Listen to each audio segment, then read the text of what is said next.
beautifuls. You're listening to Bliss and Grit. I'm Brooke Thomas, and I'll be joined soon by my dear friend and co-host, Vanessa Scotto. On the show, we're talking about being on the embodied spiritual path. So what does that mean? We ponder what a real evolution of our lives looks like. How do we ultimately embrace everything, all the beauty and crazy, the joys and the messes, the bliss and the grit that is a human life? The view of this show, or the frame, I guess I should say, is that we are just people, just regular human beings, having a conversation and sharing our personal experiences as we follow along on our own paths.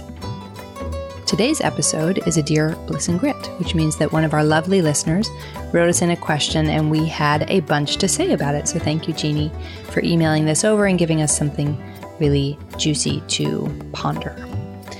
As you'll hear soon, Jeannie's question gets to the heart of attachment issues and spirituality.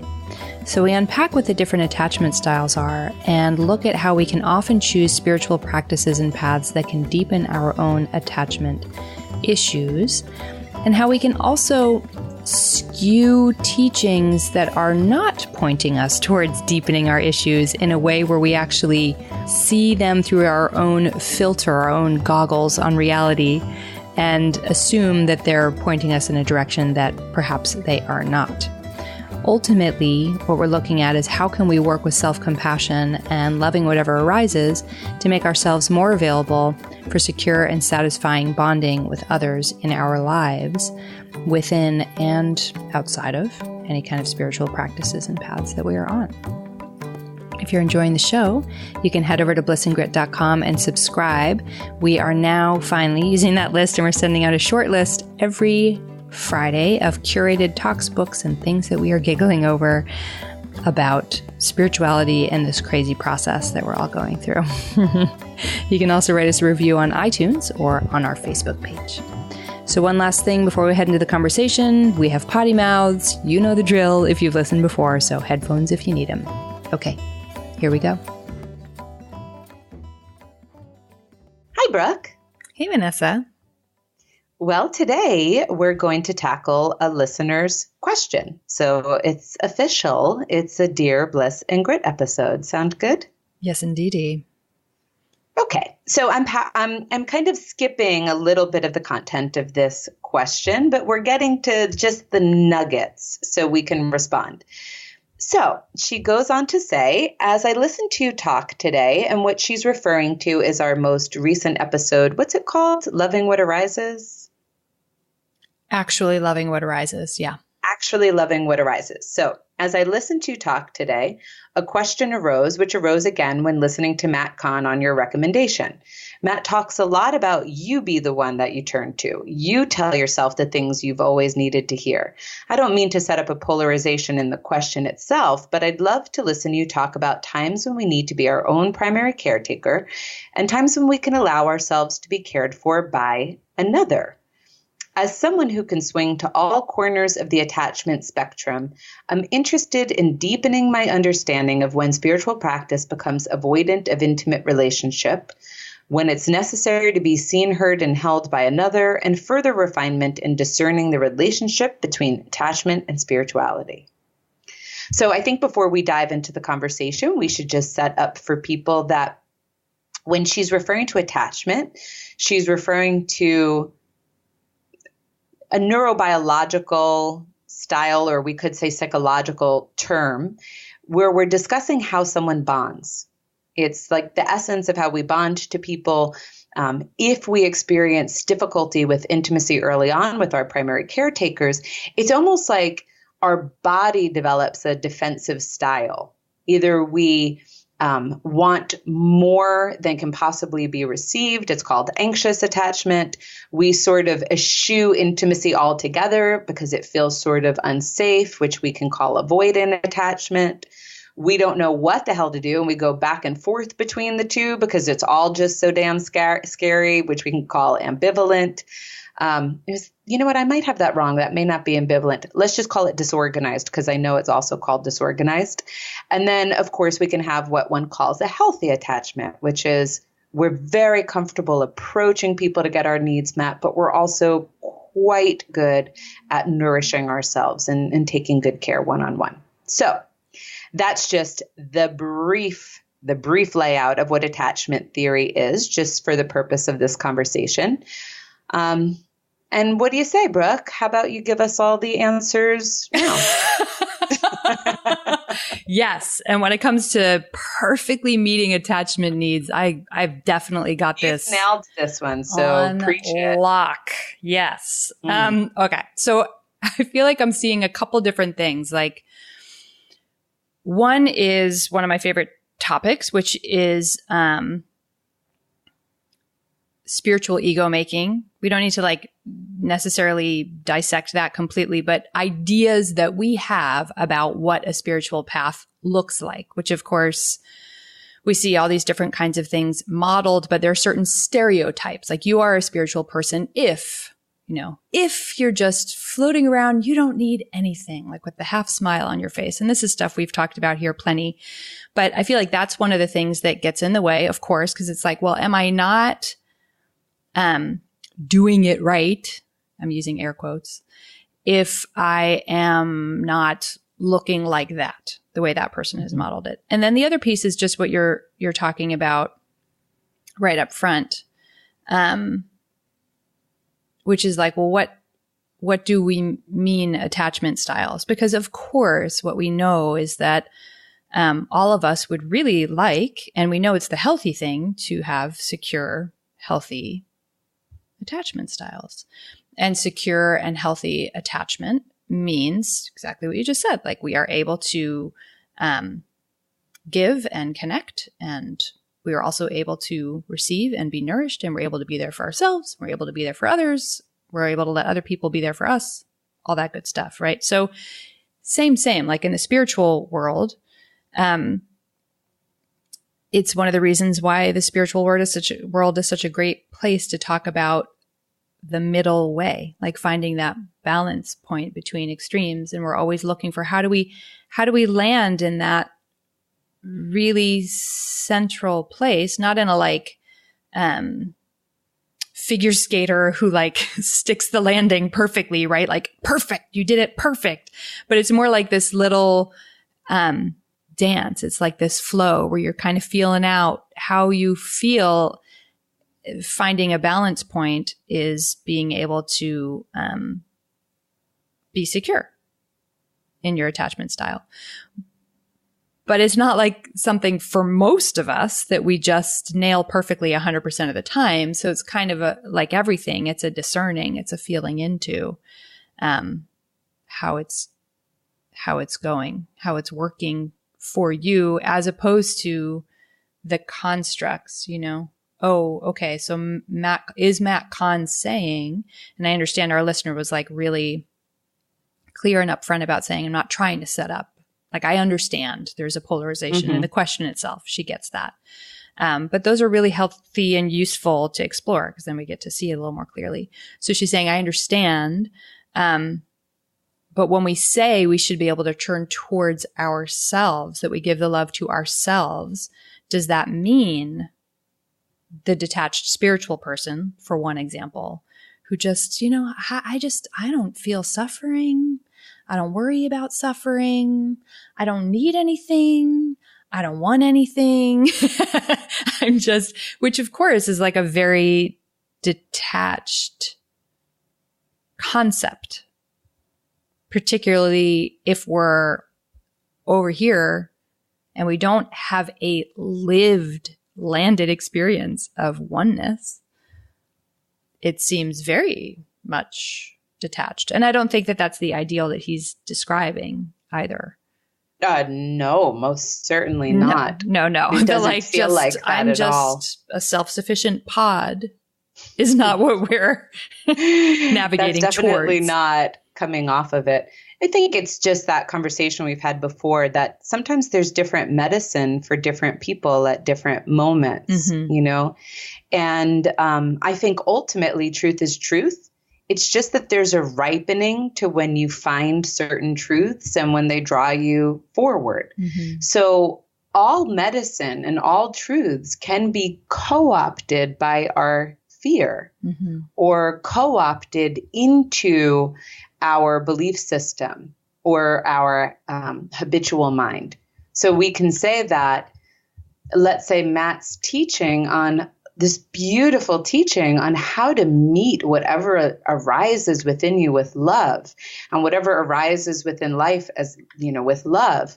Our habitual mind can co-opt that and say, oh, great, I don't have to rely on anyone. Oh, great, nothing outside needs to penetrate me. Oh, great, there doesn't have to be intimacy with everyone because I can find intimacy with myself and with God, and isn't that enough? And so, of course, it can be co-opted that way. It can also be co-opted by someone's mind to say, oh my God, I'm finally never going to get my needs met. That's what Matt's telling me. I can't look outside, and I will never get that love that I actually need from another human being.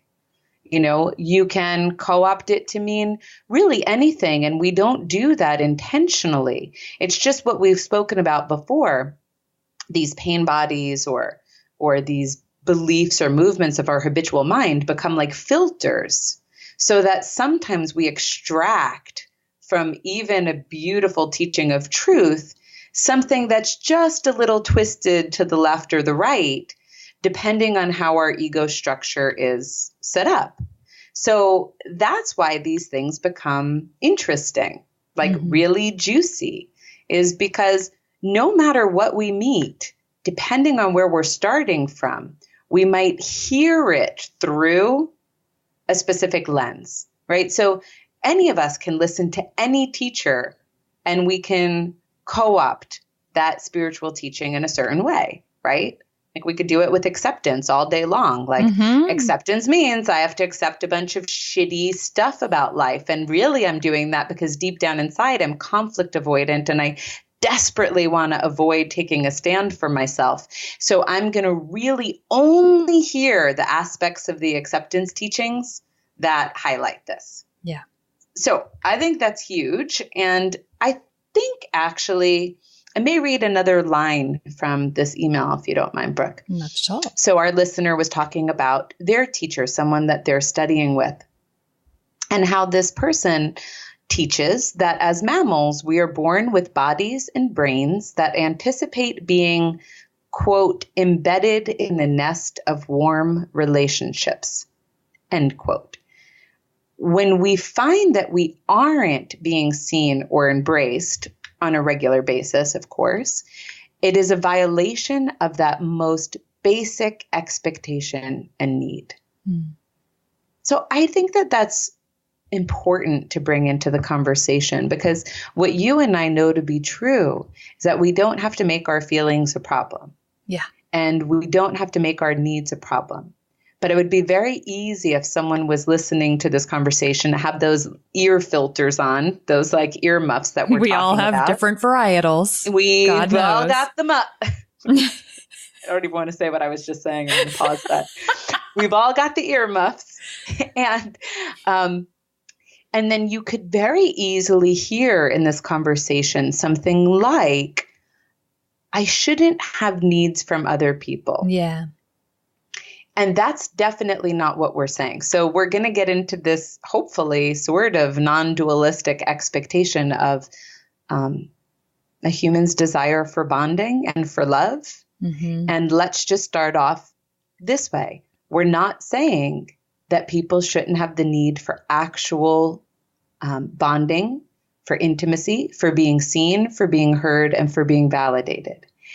And we're also not saying that has to come from someone else all of the time. We're also not saying that you should wait until finally, those parental figures give you the love that you most desperately needed. So what are we saying? I kind of want to just end the episode there. I'm like, yes, I love a long list of what we're not saying. Because in some ways it's like the more, for me anyway, the more relieving thing. Yes. And we certainly don't want to negate the fact that we are mammals, as it said in the email. We are humans. We're here in human form, and we're surrounded by other wonderful humans and animals and other trees and whatever. And like, we're here to relate to the world that we're in, not to like get it right and then kind of float along on some spiritual cloud. Like, and our lives, like that awesome Adyashanti quote that we like to come back to a lot, like our actual lives.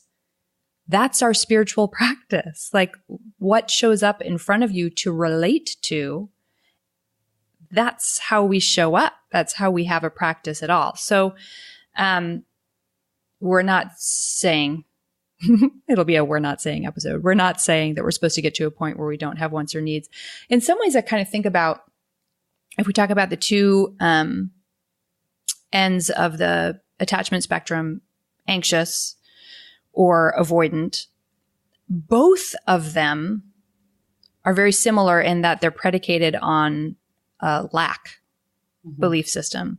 So in the anxious type, like if we use the sort of visual metaphor of a bucket with a hole in the bottom, the anxious type, which would be like the grabby hands type, like there's a hole in the bottom of the bucket and it's like, please, keep filling the bucket, and it keeps pouring out the bottom, but it's like, maybe if I just keep grabbing and putting it in the bucket and just trying and begging and kind of pleading energetically with the world, please, if you just pour enough in fast enough and it's enough, maybe there'll be this feeling of like sufficiency. Maybe the bucket will have this moment of fullness before it drains right out again.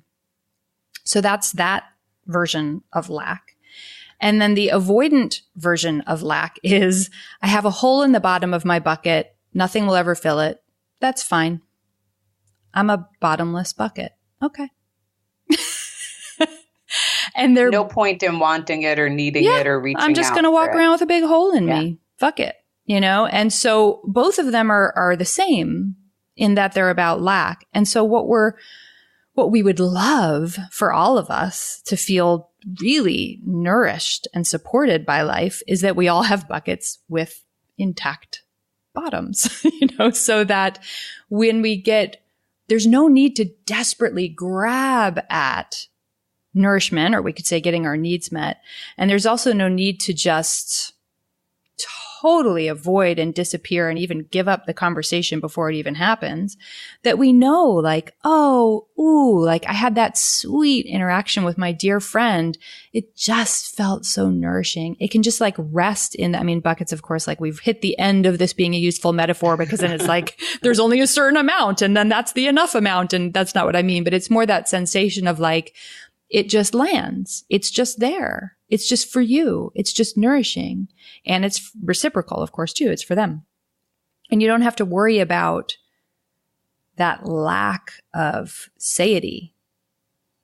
And so I think one of the ways that we give ourselves intact buckets, worst fucking metaphor ever, is by like the way we patch our own hole, whatever our own lack flavor is, is to turn towards ourselves, to not make ourselves a problem, to not make our feelings a problem and our way in the world a problem, and to love ourselves. And then we can really receive, so like if I'm somebody who, has no hole in the bottom of the bucket, has a big hole in the bottom of the bucket, and I just, am avoidant. And so I say like, well, that sucks, but that's life. A way that I could turn towards would be like, oh, sweetie, like I really see you. That's really hurty to feel like it's not even worth trying.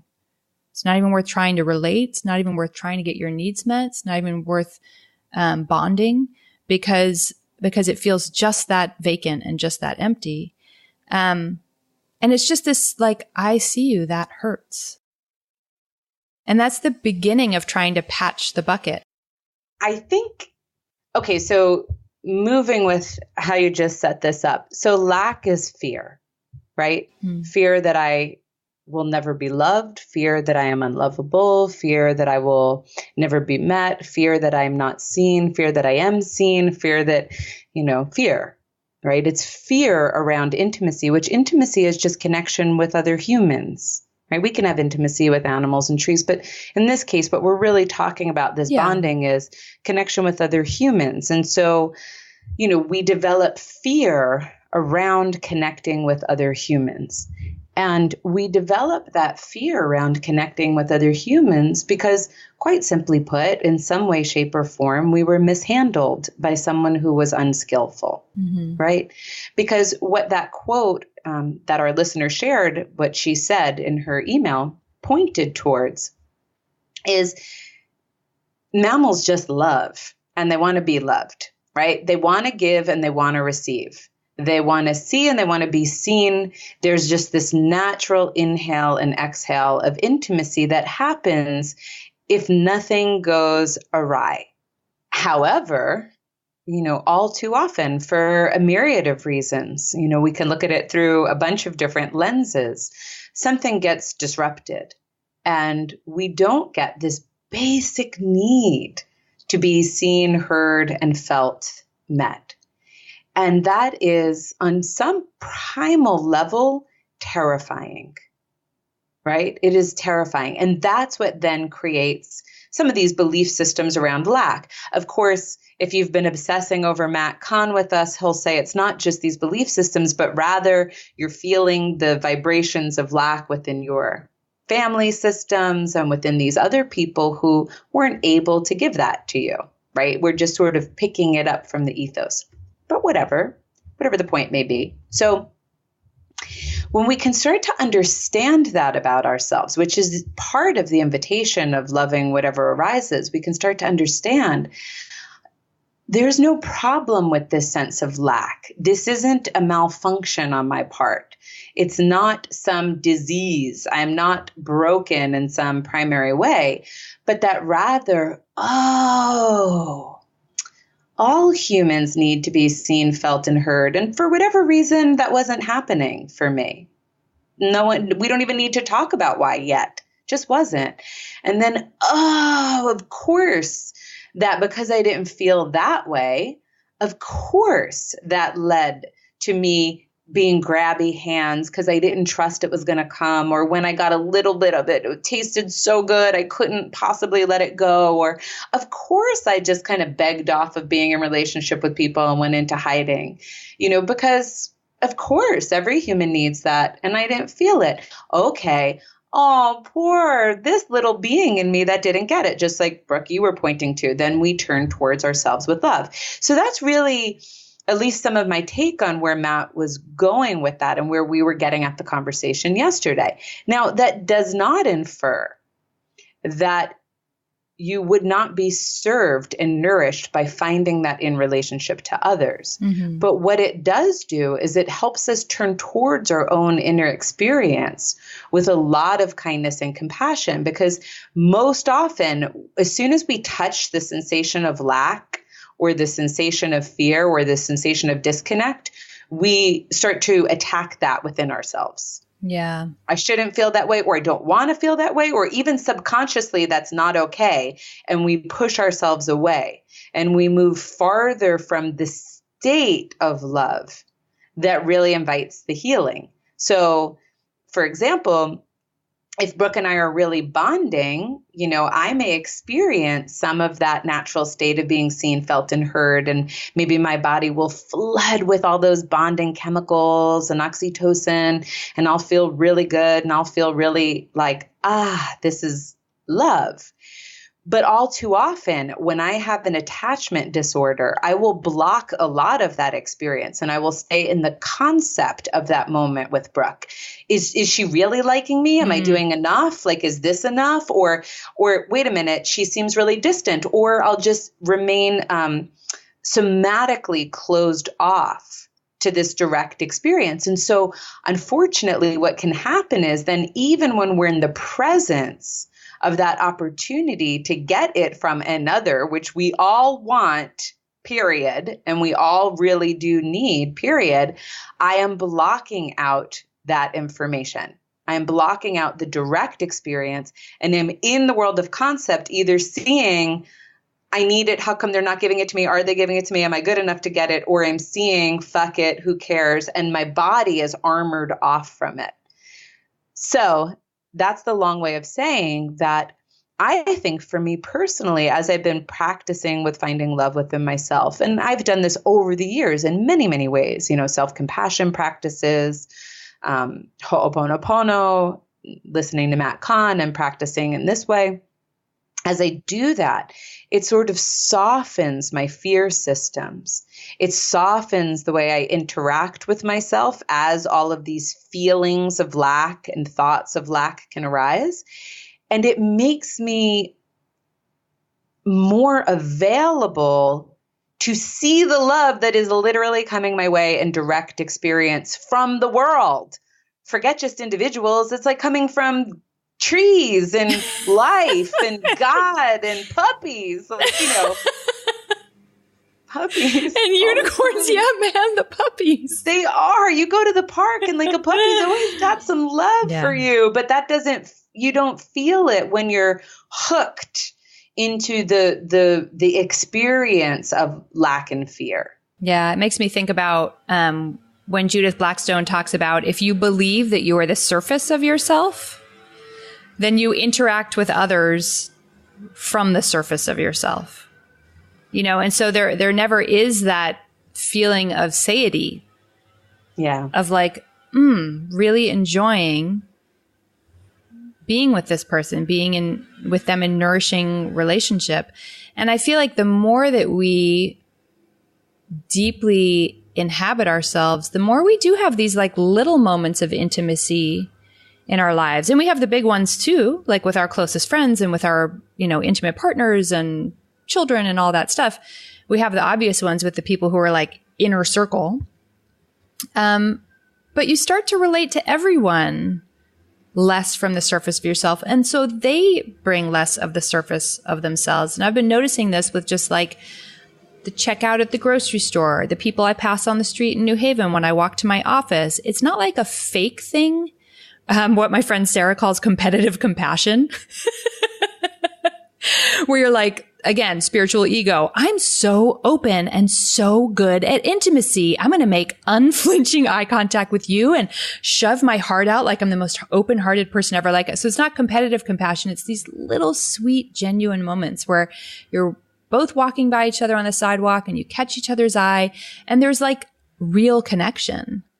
You don't stop and suddenly tell them your whole family tree or invite them off to coffee or whatever. It's just this like, hi, like intimacy can land in any moment when we're more in ourselves and when we can more expect being satisfied from things and by things and in ourselves.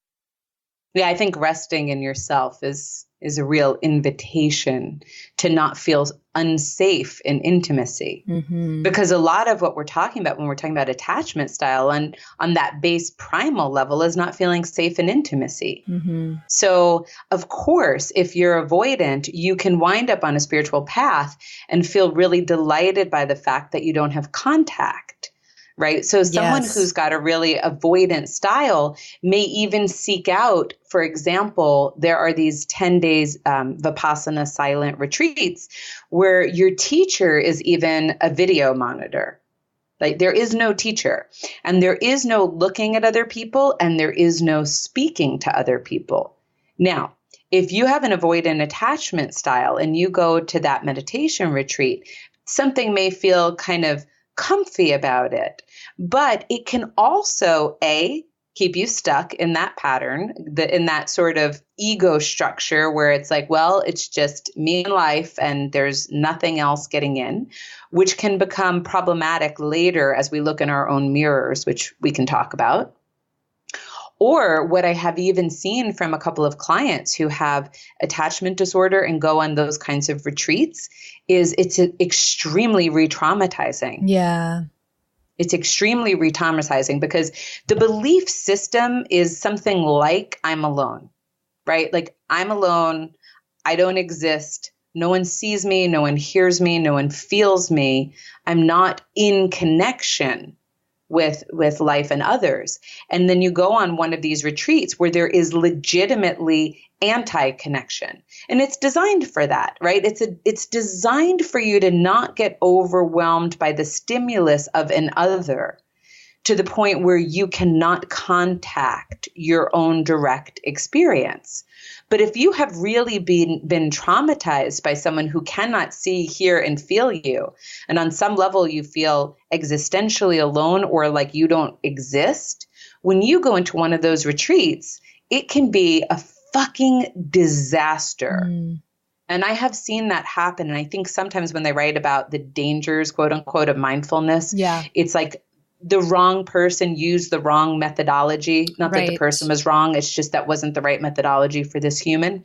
So someone like that, you know, if you see that edge in yourself, first, the safest thing to do is to practice intimacy with yourself. Even that can feel edgy, but it's safe because you can measure it. You can kind of meter it out. Anna Forrest, the yoga teacher, wrote a book. I forgot what it was called. But in that book, she was talking about how her attachment style was so disorganized from having been, I think, exposed to ritual abuse was essentially her major trauma. She had to practice with animals, with horses. And that was like how she began, right? So there's ways that you can come forward. But as you notice that avoidant attachment style healing enough so that contact with other humans feels safe, like just at the edge of risk, not like I'm going to die and like get stuck in terror, then you go to meditation retreats like one with Matt Kahn, who everybody's in a happy, joy, love fest. Or you go to see Jeannie Zandy, who Brooke and I were told has puppy piles at her Very snuggly, retreat. very touchy. Very snuggly, lovey, right? But what you don't necessarily do is do a Zen practice where you face the wall day in, day out and sit with emptiness. While someone hits you on the shoulders with a stick. Right, because maybe that's like, I mean, I don't want that anyway, but maybe that's too much along where you've already been kind of locked into, which is the world is empty of affection and of connection. Now, I just want to say that the spiritual practice does not just attract avoidant people. I mean, avoidant people, I do know some who went to monasteries, like people from America who went off to monasteries like in Tibet, because it is perfect for them, right? They're going to like hide out. They're going to do a year of silence. No one gets to talk to them. So certainly you will find your fair share of avoidant people like hooking into the spiritual path with so much zest. But you will also find people who are very anxious in their attachment style and feel a complete and utter lack moving towards spiritual practices because something's very uncomfortable for them and they're looking for a way to interact with their life differently. So those people may have different medicine altogether or maybe even the same. You know, that's why it takes a little bit of love and care and thoughtfulness to start to observe, you know, what's really arising in me, both by tracking your thoughts and feelings and by examining the mirror of your life so that you can understand what's really ripe for you at any given time and what's a hideout or a disconnect versus what's an actual alive unfolding path that's going to enrich you. Yeah. And that takes just thinking, I mean, it takes honesty, but it also takes so much affection for yourself too, because otherwise we're just harming ourselves in the way that we've already been harmed in the way that we relate intimately. And so we have to see how we hide out, what our particular way is of that. And then we have to just make it okay. Like it's just the most human thing in the world. I wish I knew there was some percentage. It's got to be really low. Like who are the people who were loved perfectly, right? Like who was fucking loved perfectly? And in so many ways, I don't think that's what we're here to do, is to be loved perfectly. I think we're here to be loved imperfectly and to love others imperfectly and to kind of just like be messy human beings, but to not keep harming ourselves and others by just acting out the same old, same old. So we have to sort of be onto ourselves about how we tend to be with intimacy. And we have to make it okay. Just say like, Sweetheart, yes. And then to be really loving about discerning what the path would be forward. So if it's really terrifying to have a lot of touchy-feely physical intimacy, for example, that is not my favorite. Even though I touch people for a living and I do love being touched, strangers, where it's like just a part of the thing. I know I'm going to show up at a retreat and everyone's going to be all over me. Ew. And it makes me very scared. Like, ugh. So I wouldn't say like, that makes you nervous. Well then, you better get in it. Throw yourself in the fire, girl. No. Like we move slowly in ways that are like, but you don't do the opposite either. You don't go move to the monastery for 6 months and not speak to a single person and find a way to just wall off more.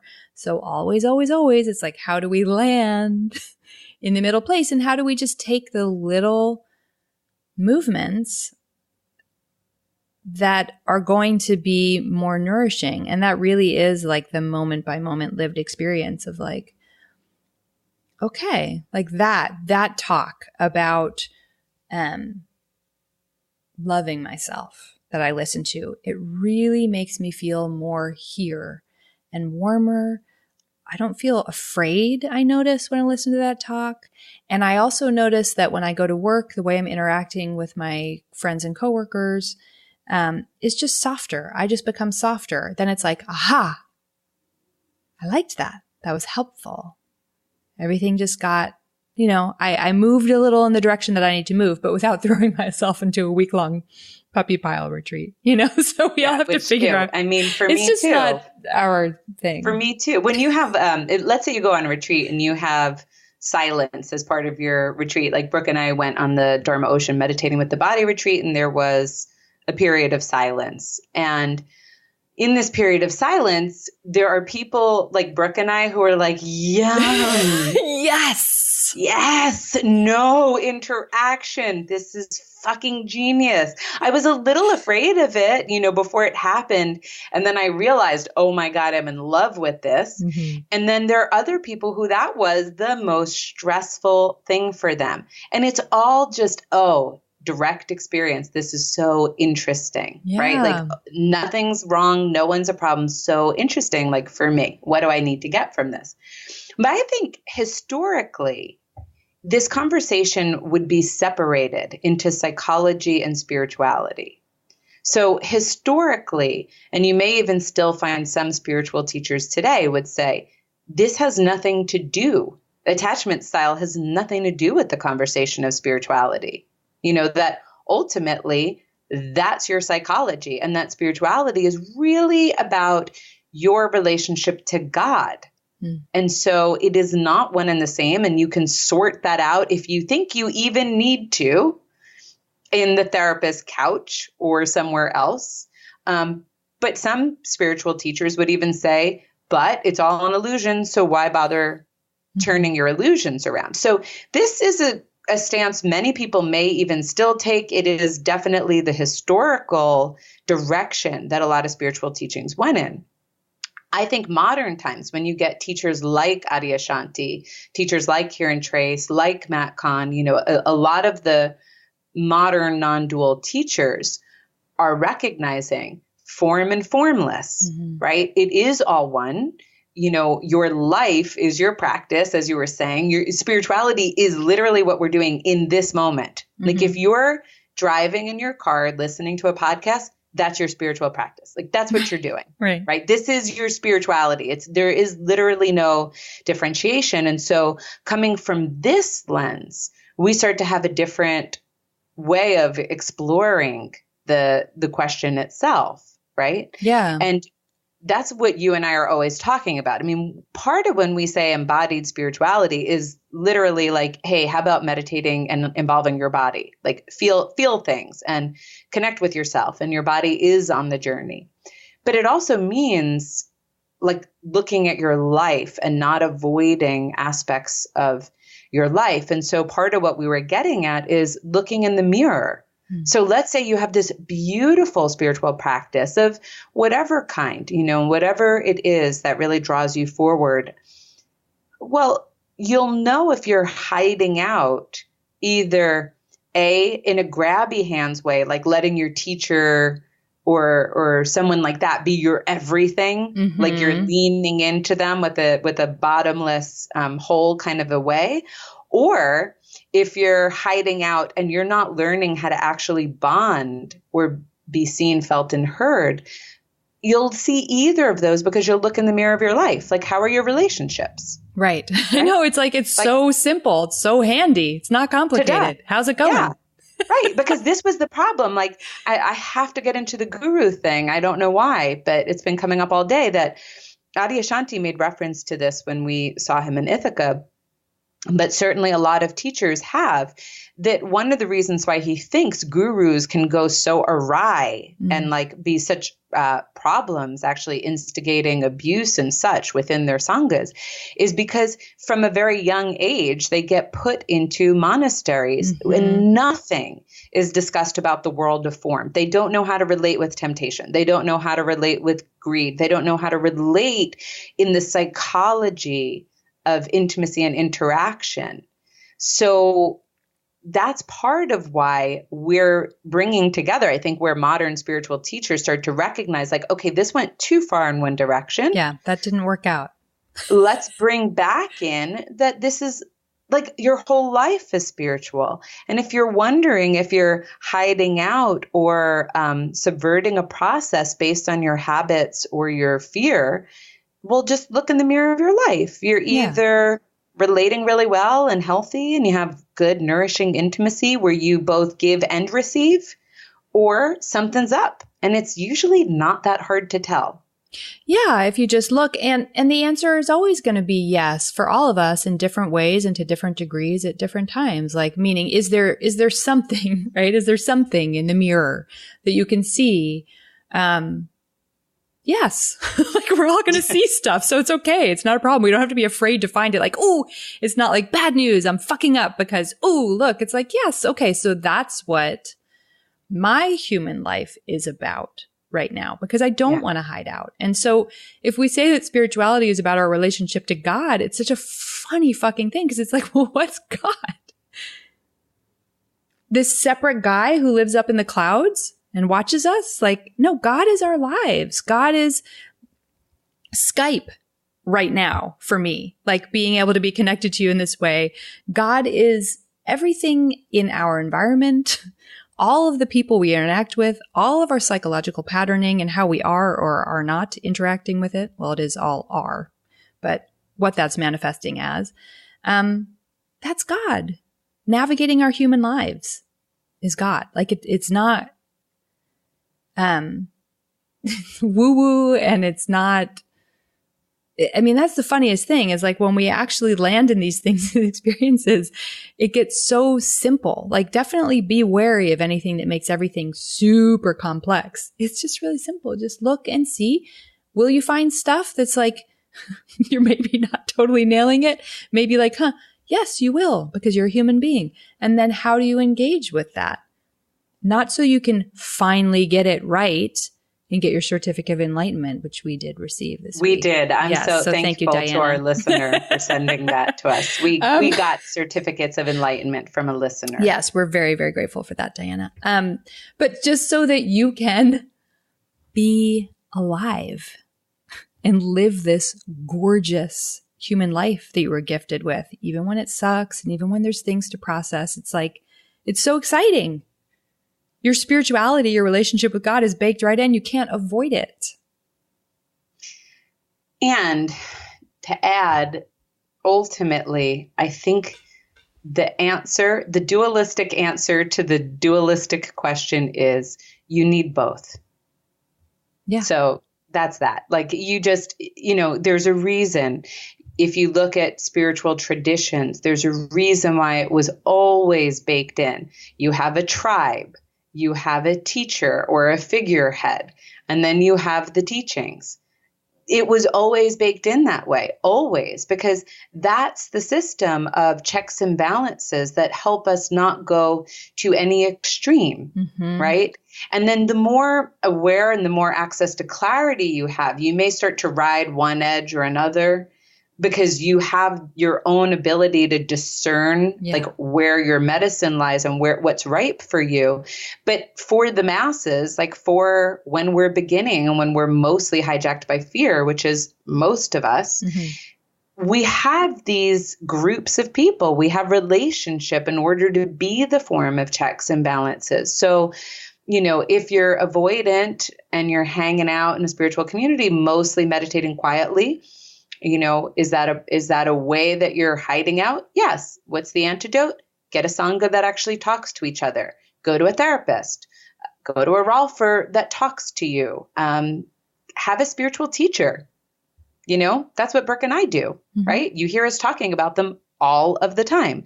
And guess what? When I go and I show up and I'm in Adyashanti's presence, am I feeling something that is healing? Like, am I being seen, felt, and heard? Sure as shit am. And was that tremendously softening to my mammalian body?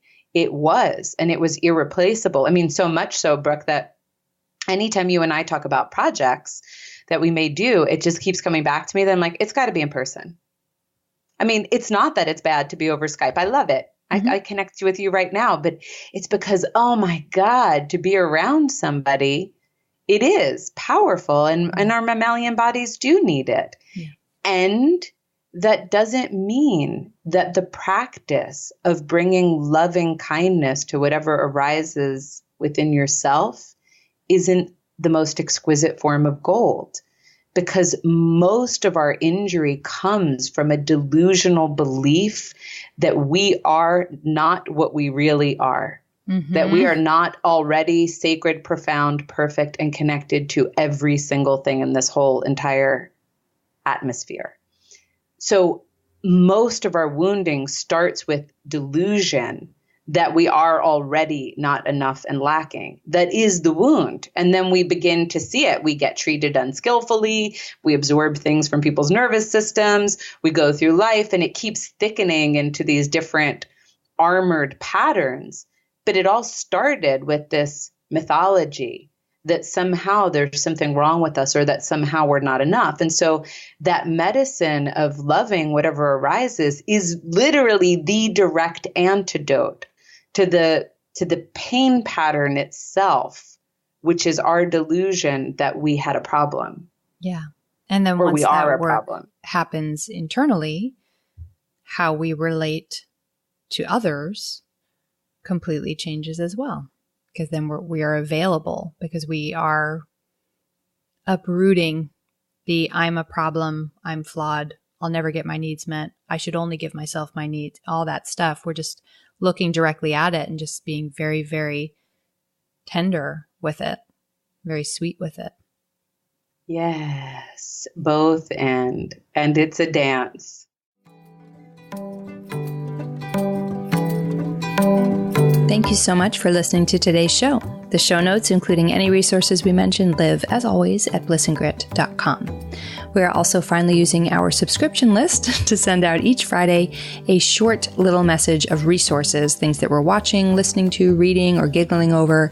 So it's basically a curated list from our constant texts and calls to one another about what's striking us each week. So if you happen to like using Bliss and Grit as a way to be introduced to new teachers and teachings and views on this path, you can head over to blissandgrit.com and subscribe on the homepage. We also now have some merchandise. So we have teas, tanks, mugs, notebooks, stickers, blah, blah, blah. And you can find those also on our site or via TeePublic if you search Bliss and Grit. And in other support the show news, you can, of course, always write us a review, or if technology is not your thing, just tell your somatic, sensey, spiritual people that we exist. Big, big gratitude to those of you who have written reviews. Here is one from Barbara Belosi. So grateful to have the opportunity to listen in on these rich, nourishing conversations. They are a lifeline. Thank you.